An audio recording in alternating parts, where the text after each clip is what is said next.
The wind was sharp that morning, the kind that cuts through your jacket and makes every breath sting a little. I stood at the edge of the cliff with Edward's hand in mine, staring out at the valley below. The sky stretched wide and endless, a cruel kind of beauty. Beside us, our son Brian's voice carried the warmth of reassurance, the same voice that once soothed me when he was a boy, afraid of the dark. He told us to step closer, that it was safe, that he would be right behind us. And for a moment, I wanted to believe him. I wanted to believe that the boy I raised still lived inside the man standing behind me. But then I felt it, a sudden, deliberate force at my back. Not a stumble, not an accident, a push. My own son's hands sending me toward the abyss. My stomach dropped. My world spun into sky and air.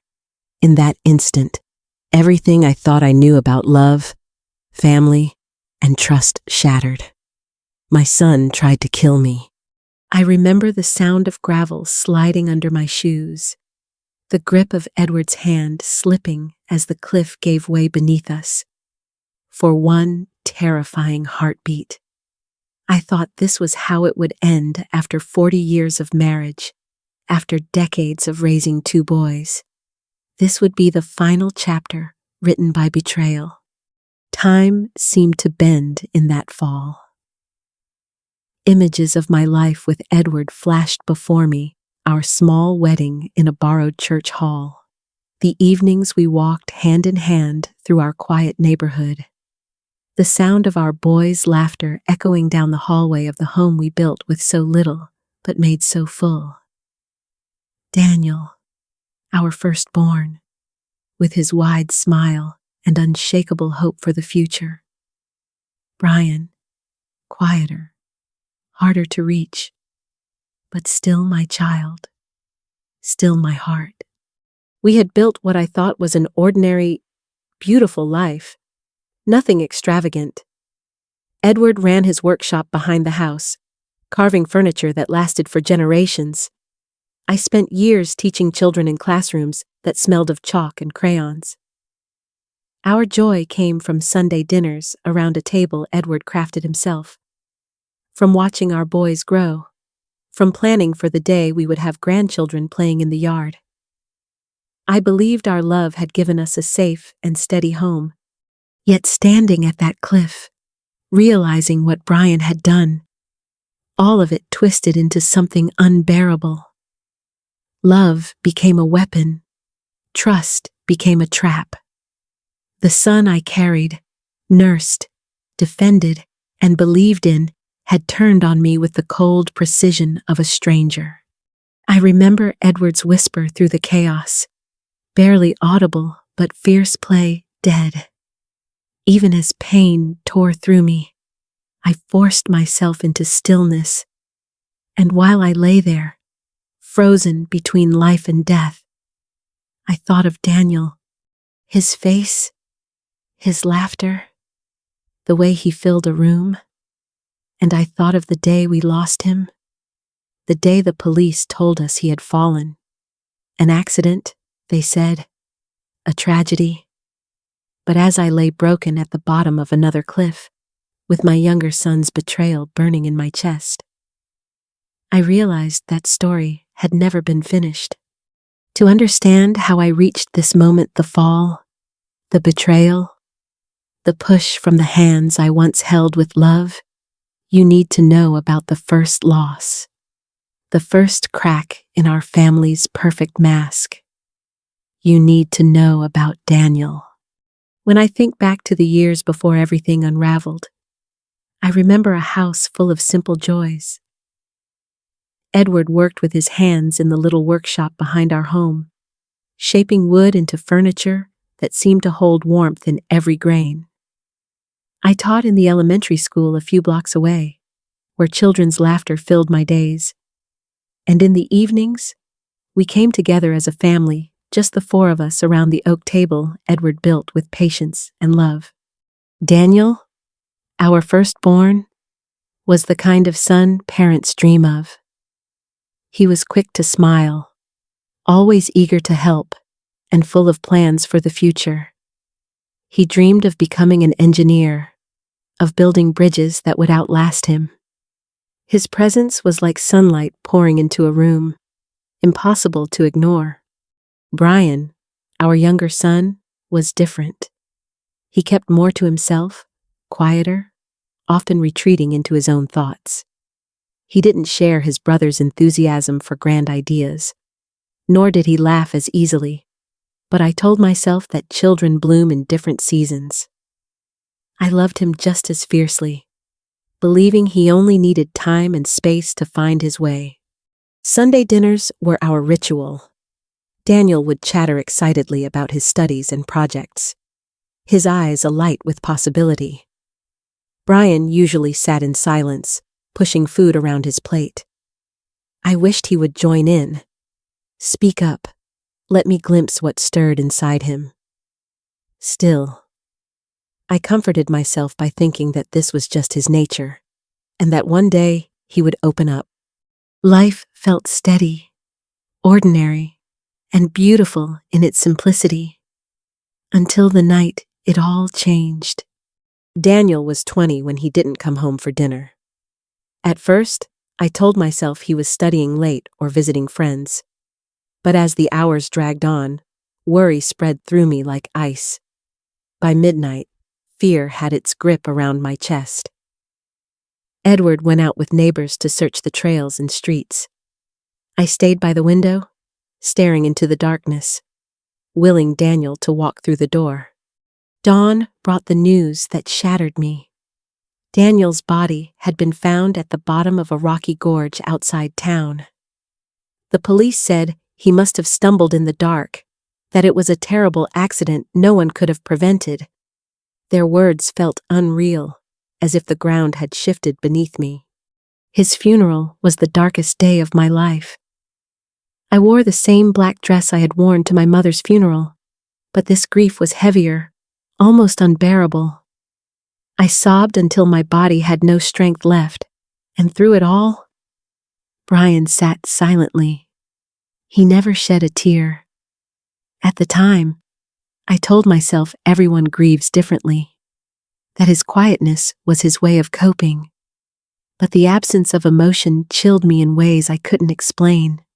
Looking back now, I realized those cracks in our family had already begun to form. Daniel's death was called an accident, but deep inside, a whisper of doubt never left me. And in the years that followed, Brian would change in ways that left me both grateful and uneasy. That was when the mask began to take shape. After Daniel's death, something in Brian shifted almost overnight. The quiet, withdrawn son I had worried over suddenly seemed more present, more engaged.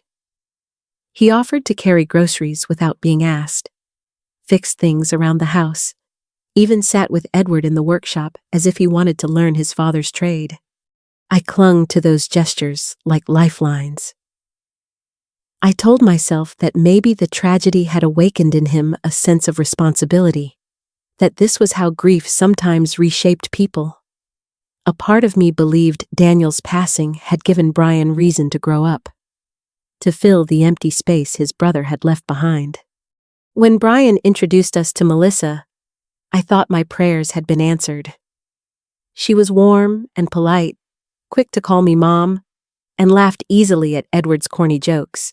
At family dinners, she moved about the kitchen with me, slicing vegetables and telling stories, and I felt comfort in her presence. She seemed to bring out a better version of Brian, one that I had longed to see. Together, they built a small woodworking business, following in Edward's footsteps, and for a while, it felt as though life was gently stitching itself back together. The birth of their children brought me the kind of joy I had once feared I would never feel again. The sound of little feet running through the yard, the bright voices calling for Grandpa and Grandma, it was the music of healing. Edward and I threw ourselves into grandparenthood with a tenderness that only deepened with each day. For a time, it seemed the shadows of the past had finally lifted, replaced with the laughter of a new generation. But shadows have a way of creeping back when you least expect them. 6 months ago, Brian began raising subjects that unsettled me. He spoke often about the importance of preparing for the future, encouraging Edward and me to consider updating our will. At first, I told myself it was concern. But as the weeks went on, the conversations grew more pointed. He suggested selling our home, talked about life insurance, and pressed us to name him and Melissa as our sole heirs. Melissa, with her sweet smile, joined in with careful words that carried sharper edges. She would look around our living room and say the house was too big for just the two of us, that it might be smarter to downsize. On the surface, her tone was gentle, but beneath it, I heard something else: impatience, entitlement, a hunger she could barely disguise. Edward, ever practical, considered their arguments with the trust of a father who wanted to believe his son only had his best interests at heart. But I felt an unease that grew heavier with each visit. The warmth that had once accompanied their presence was gone, replaced with a cold calculation. And then, one evening, as Brian pressed again about legal papers, I caught a flicker in his eyes. It was the same look I had seen years before, in the days leading up to Daniel's death. In that moment, my stomach sank. The mask that Brian had worn for decades was beginning to slip, and deep inside, I feared that the tragedy I had long believed was fate had roots darker than I had ever dared imagine. What I didn't know then was that Edward carried a truth he had hidden for 25 years, a truth that would tear apart everything I thought I understood about my family. For weeks after Brian started pressing us about wills and money, unease gnawed at me like a constant shadow. I would wake in the night and stare at the ceiling, wondering why my son's concern for our future felt more like pressure than care. There were moments when his smile seemed too practiced, his kindness rehearsed, and deep inside, I felt that something was terribly wrong. It was one of those nights, long after midnight, when Edward finally broke. He sat on the edge of the bed, his shoulders hunched as though the weight of his silence had finally crushed him. His voice trembled, and for the first time in our marriage, I saw fear in his eyes, not fear of the world outside, but fear of what his words might do to me. He told me the truth he had carried for 25 years. The night Daniel died, Edward had been there. He had followed the boys after hearing them argue earlier about money missing from the shop. Daniel had discovered Brian had been stealing, and he confronted him. Edward described how the argument escalated on that rocky path near the gorge. Daniel's voice fierce with anger, Brian's tight with panic, and then, with a single shove, Daniel was gone. Edward had watched our eldest son fall, his body swallowed by the darkness below. I remember the way my chest burned, as if the air itself refused to let me breathe. My mind screamed that it couldn't be true. For decades, I had believed Daniel's death was a tragic accident, the kind of cruel misstep that life sometimes dealt. To hear that it was no accident, that my own son had killed his brother, there are no words strong enough to contain that kind of horror. I wanted to rage at Edward, to accuse him of betraying me by hiding this truth for so long. But beneath the fury was something worse, the realization that I had spent half my life loving and trusting a murderer. That every Sunday dinner, every birthday, every tender hug from Brian had been a mask. I collapsed into tears, the room spinning, my heart breaking for both the son I lost and the son I thought I knew. Edward confessed that he had stayed silent out of fear that the family would shatter, fear that I would never survive the truth. And so he carried it alone, while I poured all my love into a boy who had already taken too much. The days that followed blurred together in a haze of grief and dread. I looked at Brian differently, searching his face for the boy I once held, and finding only shadows. And then, as if fate were mocking me, Brian called. His voice was cheerful, inviting us on a mountain hike to celebrate our anniversary. He said it would be a day to remember, and as I hung up the phone, a chill ran through me. I knew, with a certainty I could not shake, that this was no celebration. It was a plan, a final act in a story that had begun with Daniel's death, and Edward and I were the next targets. When Brian invited us on that hike, I knew in my bones it was no gift. It was a sentence. Still, Edward and I agreed to go, each of us carrying the unbearable weight of his confession. We didn't speak of it, but the silence between us that morning said everything. This was no anniversary celebration. It was a walk toward whatever fate Brian had planned. Melissa greeted us with her bright smile, fussing over snacks and water bottles, the perfect daughter-in-law on the surface. But every gesture felt rehearsed, every laugh a little too sharp. Brian, cheerful and commanding, led the way up the trail as though nothing dark hung between us. I followed, each step heavy with dread, listening to the crunch of gravel beneath my shoes and the thud of my heart in my ears. The mountain air was thin, and the higher we climbed, the harder it became to breathe. Edward squeezed my hand now and then, a small anchor in a storm neither of us could control. Melissa made light conversation, but I could barely focus. My eyes darted to every cliff edge, every narrow turn, imagining how easy it would be for one wrong step to end a life. As we neared the summit, the cheerful pace of the hike shifted. The trees thinned, the trail narrowed, and ahead lay the overlook, nothing but jagged rock and open air. My stomach twisted. Brian slowed, glancing back at me with a look I will never forget. It wasn't the look of a son at all. It was cold calculation, a predator watching its prey. The next moments came fast, like flashes in a nightmare.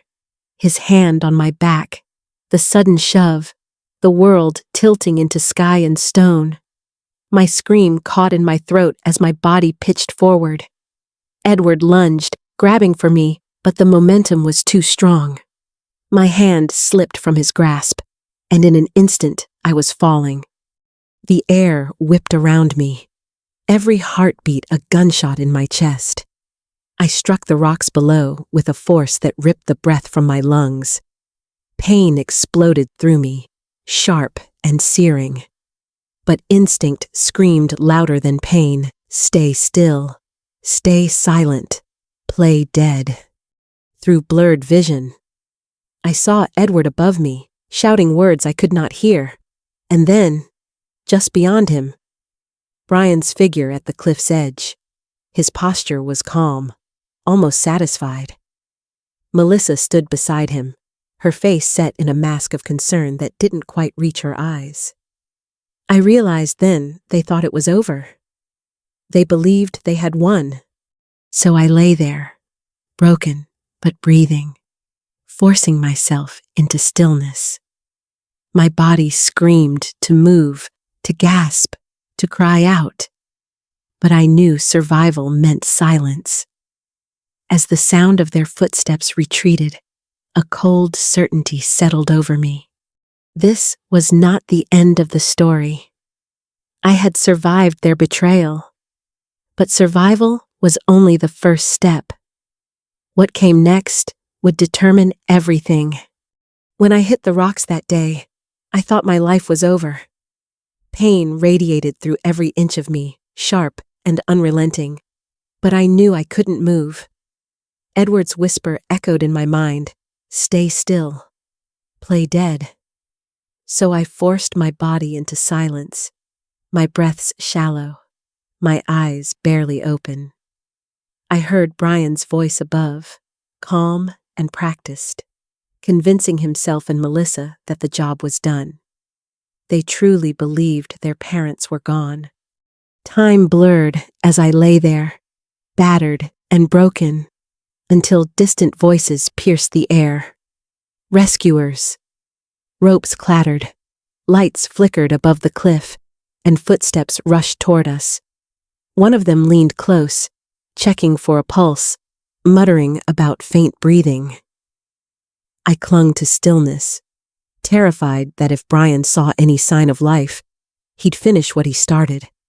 At the hospital, chaos surrounded me, machines beeping, doctors shouting orders, hands moving quickly over my body. I drifted in and out of awareness, holding to the one truth I could trust if they thought I was dead. I was safe. Then something shifted. A young nurse paused beside me. She adjusted my IV, studied my face, and lingered just long enough to notice the tiniest twitch of my hand. Her eyes widened. She leaned down, whispering so softly that no one else could hear. In that moment, I knew she saw through the act. She understood I was still here, and she promised with her eyes that she would protect that secret until the right moment.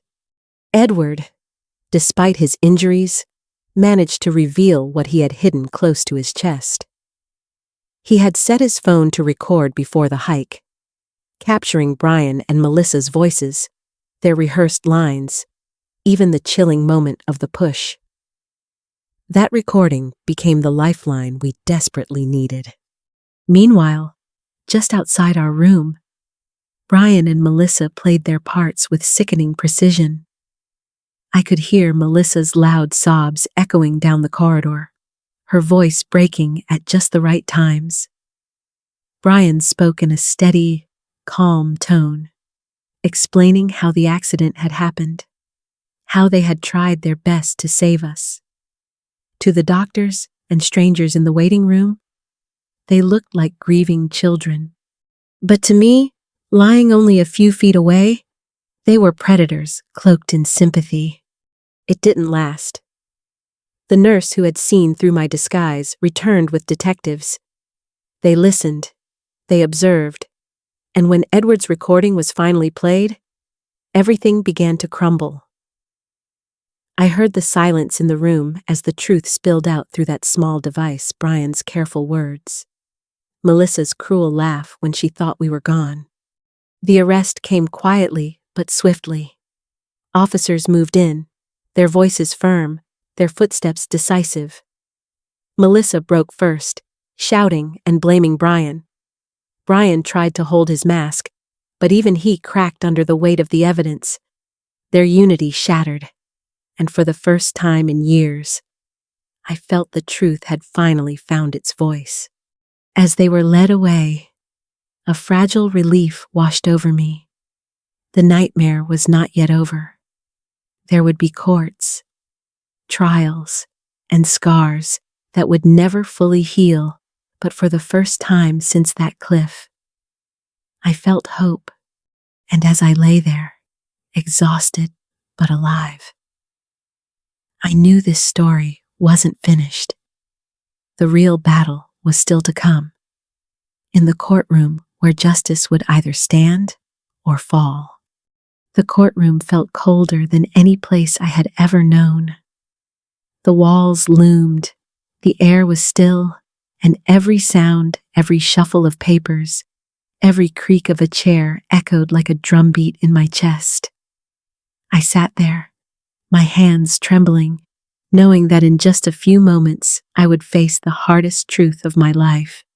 My son, the boy I once rocked to sleep, now sat at the defendant's table, accused of killing his brother and trying to kill me. And I was the one who had to testify. When I rose to speak, my knees almost gave way. I steadied myself, holding on to the railing as if it were the only thing keeping me upright. I told the court about that hike, about the push, about lying on the rocks below, forcing myself to stay still. My voice cracked, but I kept going. I spoke of Daniel, how his death at 20 had haunted us, and how Edward's confession had finally revealed the truth. Brian had stolen money. They had argued, and he had pushed his own brother to his death. The evidence was laid bare. Edward's recording of the hike played, his voice catching in panic. Brian's words sharp and cruel. The medical reports confirmed my injuries matched a deliberate fall. A nurse testified that she had seen the flicker of life in me when Brian thought I was gone. Piece by piece, the mask my son had worn for decades began to crumble. Brian sat there, expressionless, but I could feel his eyes on me, cold and unrepentant. Melissa played her part well, tears streaking down her face, but even her performance cracked when the prosecutor revealed the financial documents, their plans to seize control of our estate. The truth was undeniable. When the jury returned, the silence was unbearable. I held Edward's hand so tightly I thought I might crush it. The foreman's words seemed to hang in the air: guilty. Guilty of murder. Guilty of attempted murder. The sound of the gavel was final, like the closing of a door that could never be opened again. In that moment, I felt two things at once: grief deeper than words, and relief sharp as air after a storm. I had lost both my sons, one to violence, the other to his own choices. But I had also reclaimed my voice, my truth, and the chance to protect the next generation from their cruelty. Life after the trial has not been simple. Nights are long, and silence often heavy. Yet, when I see my grandchildren's faces, I know there is still a future worth living for. They are innocent, and they deserve a world free of the shadows Brian and Melissa cast. This story is not just mine. It is a reminder of how betrayal can hide behind familiar smiles, and how truth, though painful, can set us free. If my story touched you, share it, speak it aloud. Because sometimes, survival is not enough. We must choose to live, to heal, and to warn others. And that is what I am doing now.